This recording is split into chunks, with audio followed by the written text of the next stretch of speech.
Monsieur le préfet, monsieur le maire, mesdames, messieurs les élus, chers amis.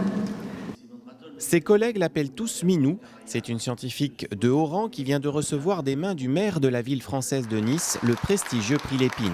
Une distinction qui récompense une personnalité qui, par sa carrière et son œuvre, a permis de faire rayonner cette cité du sud de la France à travers le monde. Minou Rassoul-Zadegan est française d'origine perse et réside à Nice. Cette généticienne vient de découvrir comment, chez les souris, un caractère peut se transmettre à des descendants sans qu'il y ait pour autant modification de l'ADN. Les scientifiques appellent ça une modification épigénétique. Cette découverte d'apparence anecdotique pourrait bien s'avérer très importante dans le futur pour soigner certaines maladies humaines. Elle nous en parlera d'ailleurs elle-même plus en détail dans son laboratoire. Quoi qu'il en soit, ce sont des perspectives considérables qui s'ouvrent à plus ou moins long terme et qui vient couronner ce prix.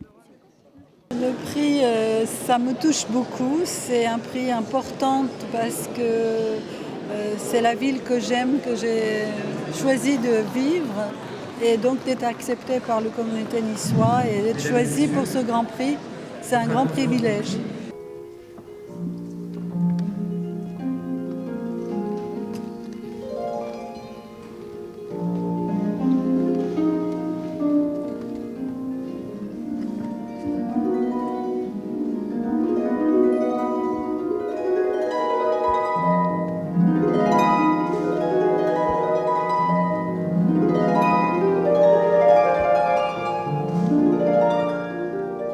Entouré de ses pairs et amis, c'est véritablement une étape importante que Minou Rassoul-Zadegan vient de franchir.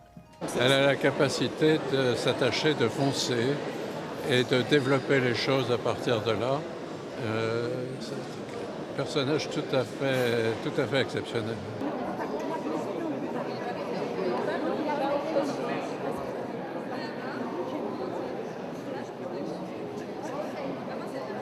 Je trouve extraordinaire que quelqu'un qui a fait un tel parcours, qui vient d'Iran, qui a laissé sa famille aussi jeune, qui est devenu mère de famille aussi extrêmement jeune, sans sa famille. J'ai rencontré sa famille depuis, je sais à quel point elle est attachée à ses familles, et qui a fait ce parcours en France, qui est devenue française, qui a réussi dans tous les domaines. Pour moi, c'est une grande satisfaction.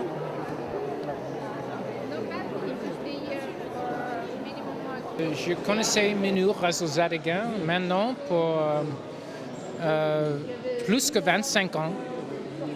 Et c'est un très bien chercheur, mais pas seulement un très bien chercheur, c'est une personne très intelligente et très forte avec les idées. Pour se hisser à ce niveau et bien avant de devenir une scientifique reconnue, Minou a dû traverser pas mal d'épreuves, en particulier celle de la langue, coup de projecteur sur un parcours qui n'était pas tracé d'avance.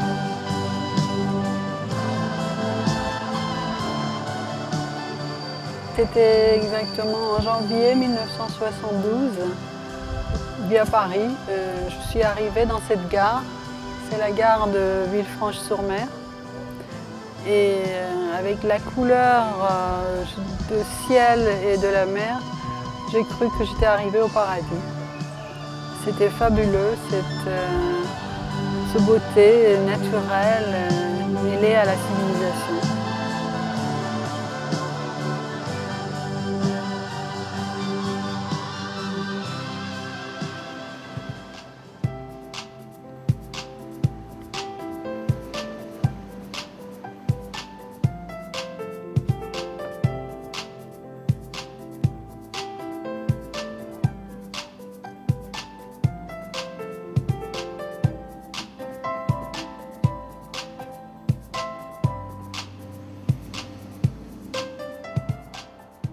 Mon but d'arriver en France, c'était pour faire des études.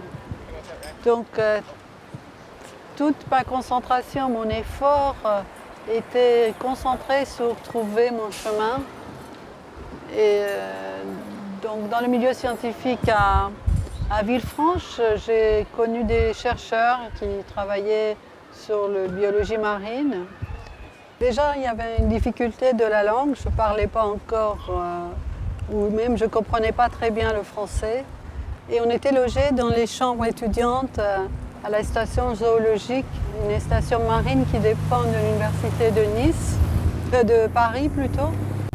Et donc ces chambres étaient mises à la disposition des étudiants et il y avait un service tous les matins pour venir s'occuper des chambres. Une dame que les étudiants appelaient Mamie Blue. Alors elle arrivait à 7 h du matin pour faire les lits, donc il fallait sortir du lit. Et dès qu'elle repartait, on retournait au lit pour dormir encore un peu. Et puis je lui avais demandé plusieurs fois que je pouvais faire le lit, s'il pouvait me laisser dormir un peu plus longtemps. Ah ben non, c'était son travail, donc il fallait qu'on se lève pour qu'elle puisse faire le lit. Un matin, elle est arrivée, à 7 h du matin, j'avais fait le lit impeccable. Elle est arrivée, elle n'était pas contente, elle est ressortie de la chambre, furieuse.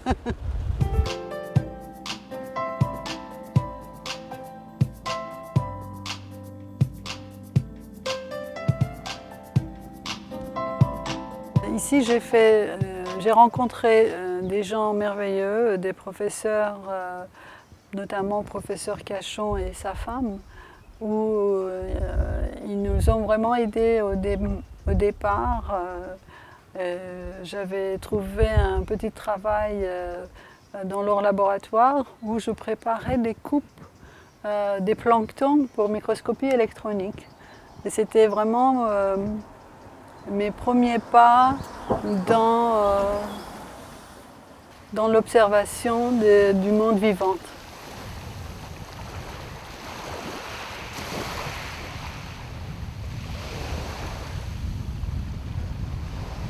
C'est là que j'ai dormi pendant 2 mois, dans ces chambres d'étudiantes en haut. Et on a le bruit de la mer le soir, c'est fantastique. C'est des chambres très simples, juste un lit et un lavabo.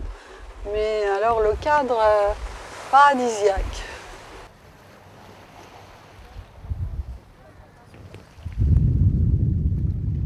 C'est un des rares endroits, ça n'a pas changé, c'est ce qui est bien. C'est ce qui est vraiment bien, c'est conservé à cause de cette station zoologique. Je pense qu'on n'a pas trop accès et c'est resté le même. C'est toujours aussi belle. Évidemment, il y a beaucoup de bateaux de plaisance maintenant, beaucoup plus qu'avant peut-être. Mais il y a ce silence, le bruit de la mer, c'est merveilleux. Ça pique, hein?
En 72, il y avait une équipe de jeunes scientifiques enthousiastes ici qui travaillaient sur le plancton et une formation d'océanographie.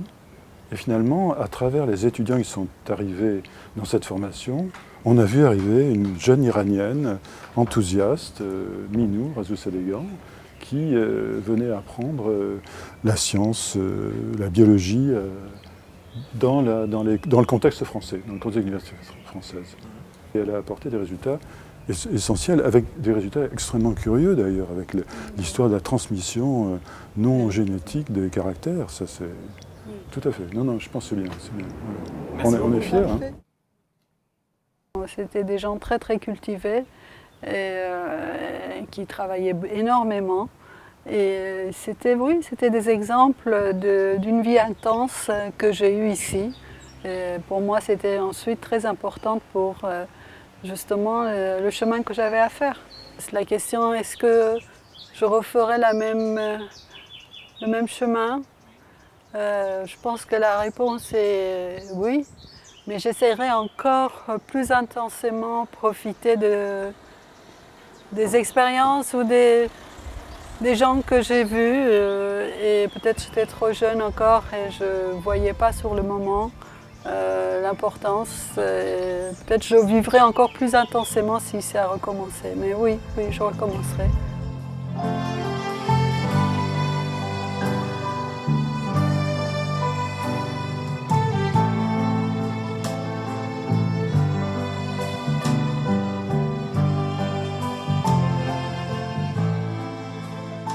Loin de ses racines et de sa culture, sans parler un mot de français, Minou sait dès cette époque s'insérer dans le monde étudiant de Villefranche et faire face à la compétition inévitable qui en découle. Un mode de vie radicalement différent de celui qu'elle connaît jusque-là.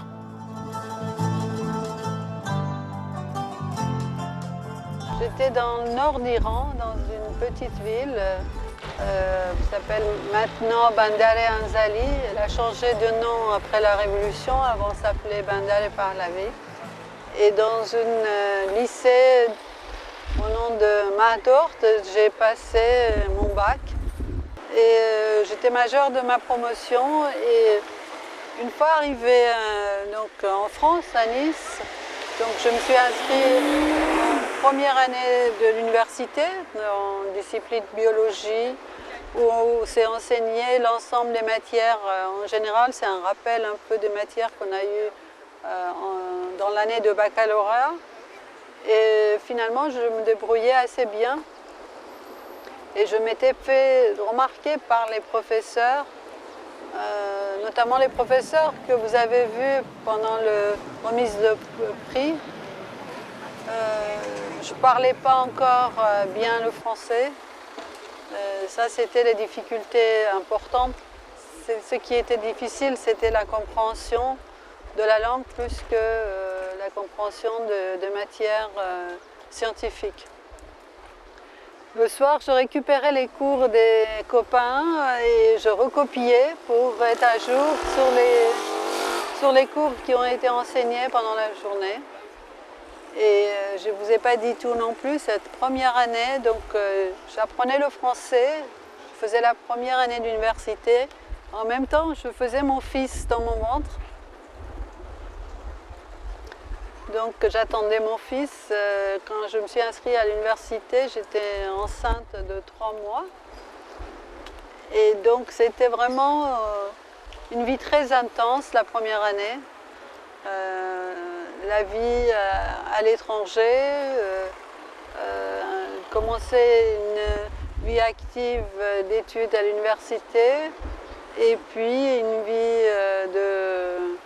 de future maman.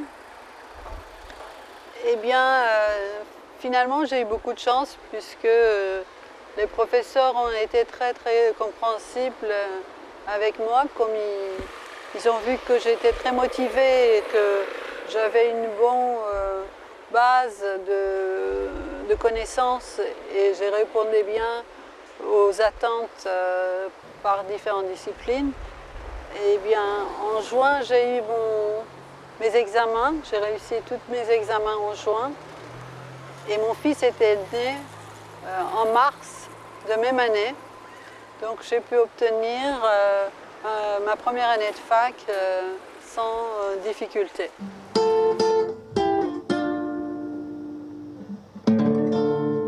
Mon fils, il s'appelle KV. KV, c'est le nom de premier révolutionnaire qui s'est levé contre les tyrans et il a monté son drapeau qui s'appelle en iranien Darafche Kavian. Et c'est dans les récits des poésies anciens perses de Ferdowsi.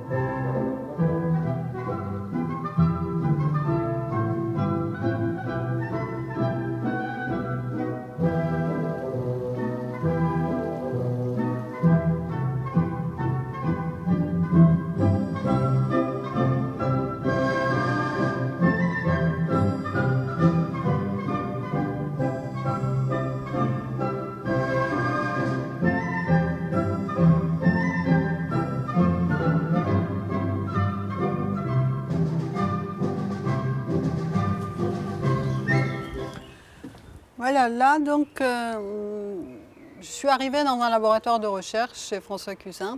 J'ai obtenu une bourse de gouvernement français, de ministère, pour faire une thèse en 3 ans. Et c'est là que j'ai commencé ma thèse sur les gènes impliqués dans le cancer.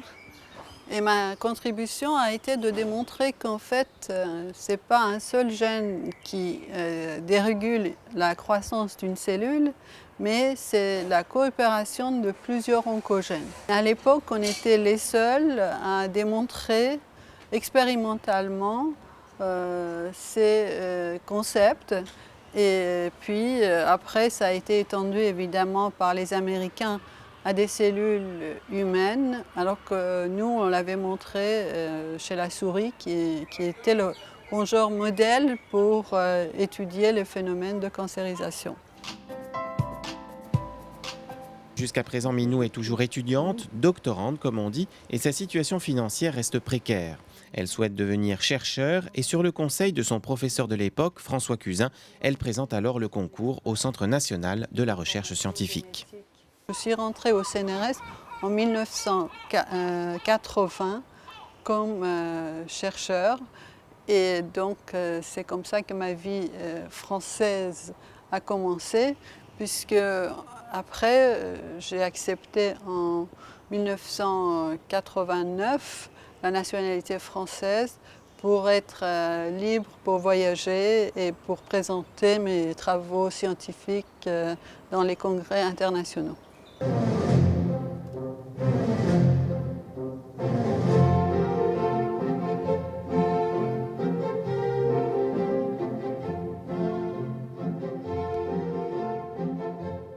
Je suis invitée pour faire des cours à des niveaux supérieurs, des étudiants en thèse un peu partout dans l'Europe. Et je participe également à l'enseignement suivant les demandes de mes collègues professeurs à l'Université de Nice sur ma spécialité qui est la génétique des mammifères. Pendant ces 8 ans qu'on vient de passer, c'était aussi une expérience assez enrichissante puisque j'ai pu agrandir le laboratoire et de faire venir des chercheurs excellents de France ou de pays européens pour monter un laboratoire de génétique des mammifères dans l'Université de Nice.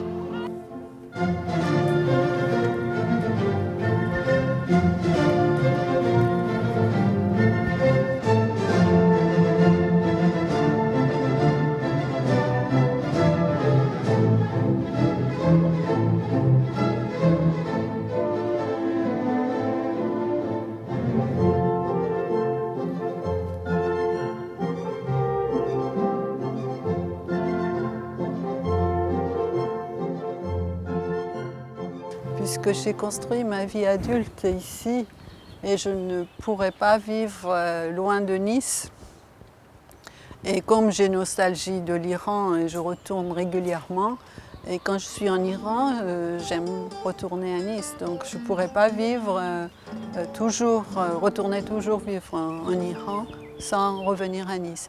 À Nice, c'est ma vie adulte qui a été construite. Donc il y a une qualité de vie et un environnement et des gens que j'ai rencontrés qui pour moi, ça fait partie de ma famille ici, bien que ce n'est pas de famille de sang. Je suis ici maintenant seule avec mon fils, comme iranien. Mes amis sont toutes des Français ou des étrangers européens. Je fais de la marche, ou je fais du kayak, ou je fais du ski. Et ensemble, donc j'aime bien faire les fêtes. Je fais toutes les fêtes iraniennes. Le Nowruz, Nouvel An, et j'invite tous les Français. Et ensuite, je fête aussi le Noël, le jour de l'an, où c'est les Français qui m'invitent, ou c'est moi qui les invite. Et toutes les occasions sont bonnes pour fêter.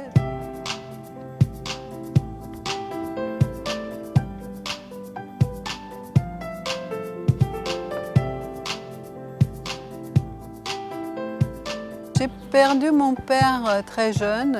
La première année, j'étais en France. Malheureusement, nous a quittés avec une crise cardiaque. Et ma maman, elle vient régulièrement. Mais le problème de ma maman est qu'elle a 3 enfants. Donc moi, je suis en France, et mon frère est en Suède et ma sœur est en Iran. Donc maman est partagée entre 3 enfants. Et non, il ne peut pas envisager de venir rester tout le temps à Nice. Elle vient régulièrement. Une année, elle est venue, elle est restée 9 mois avec moi. Et elle vient régulièrement, elle reste 3 mois. Et en fait, toutes les familles iraniennes depuis les années 80, ils sont un peu dispersés à travers du monde. Donc moi, partout où je vais, si c'est pour le travail, donc je regarde s'il y a la famille, donc en même temps ça nous permet de voir la famille, ou quand on choisit le lieu de vacances, c'est en fonction de la famille. Donc on a la famille aux États-Unis évidemment dispersée un peu partout, en Allemagne, à Londres, en Australie. Pour moi, une vie de famille entourée, je ne peux pas l'envisager. Et si un soir j'arrive, que j'ai fait des courses, que j'ai de quoi manger, suffisamment plus que pour nous, je prends le téléphone et j'appelle les amis pour venir être ensemble, discuter et manger ensemble.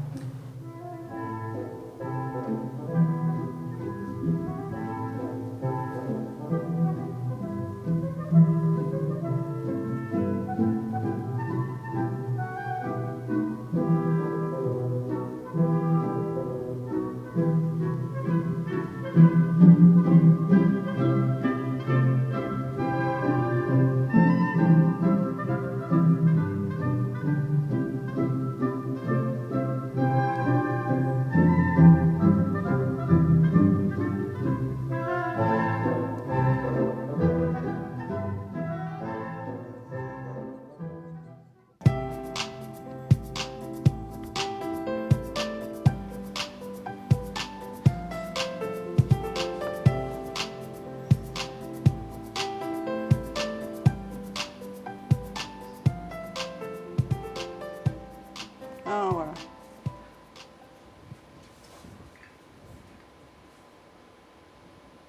Le travail quotidien, oui, c'est de...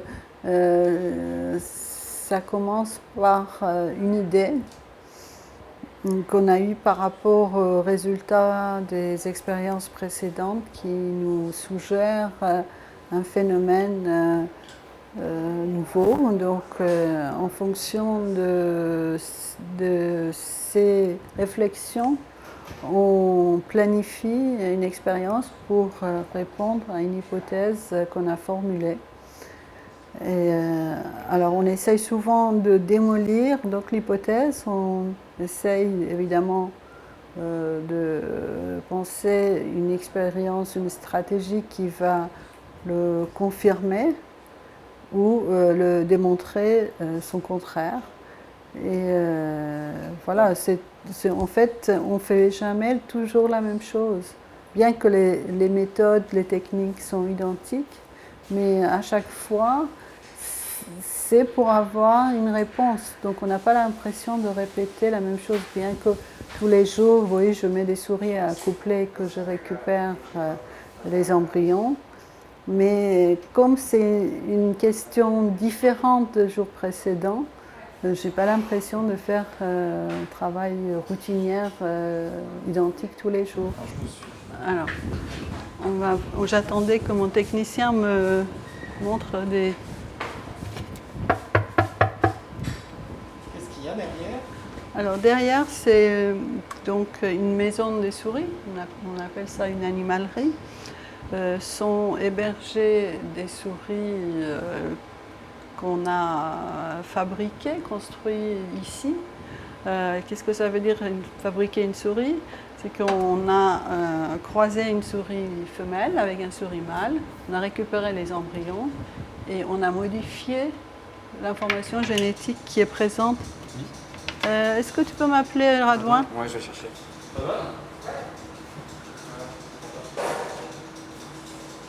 Voilà, il est en train.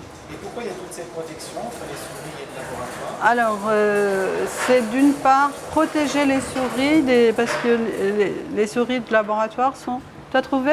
J'ai trouvé ce qui se rapprochait le plus, mais des petites avec leur maman, ça se rapproche. Attends, je vais mettre des gants parce que je ne peux pas toucher comme ça.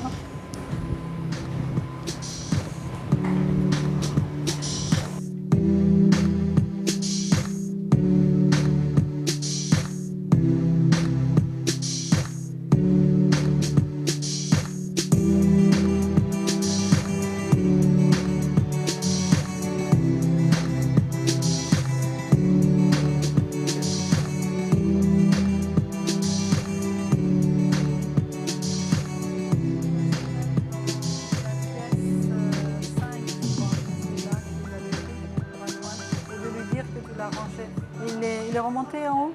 Ouais, d'accord. Merci.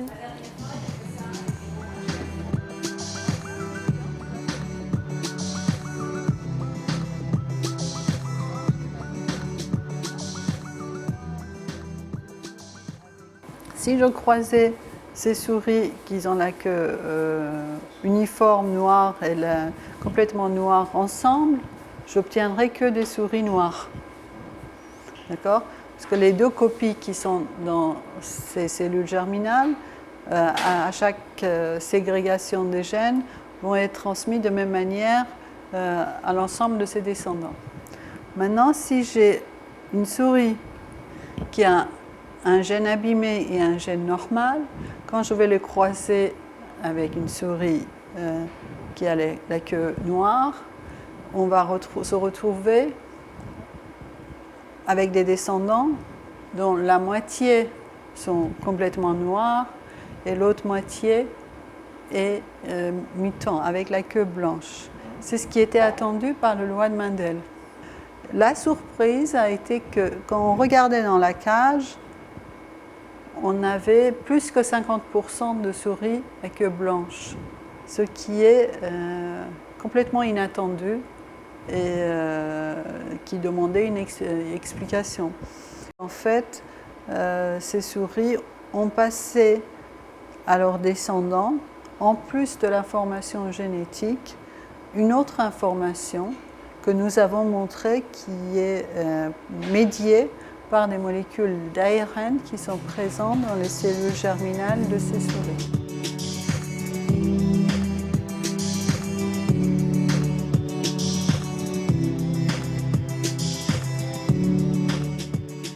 C'est une molécule d'ARN qui a été couplée à une entité fluorescente qu'on a introduit dans l'œuf et c'est réparti dans le noyau de l'œuf.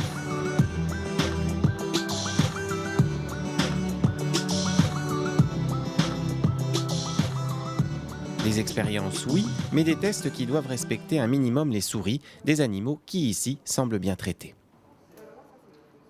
On met tous nos moyens pour que les souris soient dans les bonnes conditions. Si moindre chose peut affecter la santé des souris, c'est néfaste pour nos expériences. Donc c'est dans notre intérêt que les souris soient bien traitées.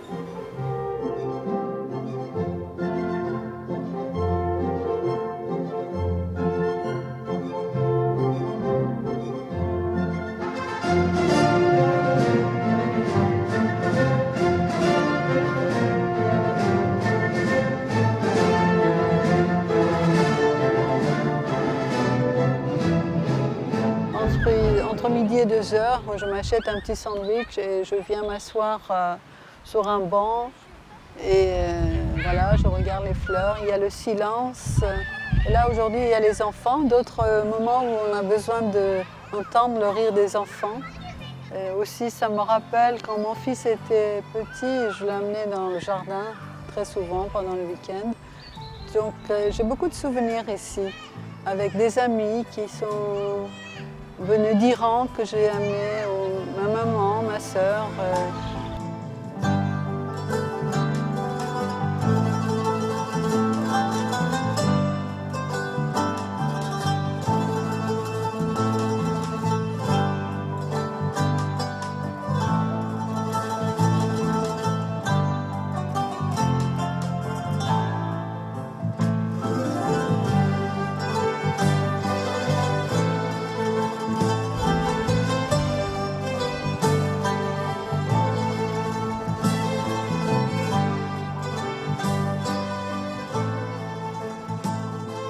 Il n'y a pas longtemps, j'étais à Shiraz et je trouvais ce coutume de jardin vraiment dans un pays comme Shiraz, qui est une ville au bord de désert, très chaud.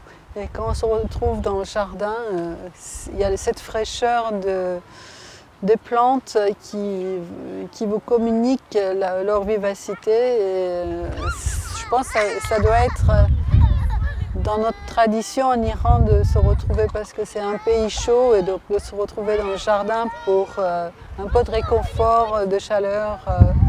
Et ici, c'est un endroit qui me rappelle beaucoup Shiraz ou Esfahan, parce qu'il y a des très très beaux jardins.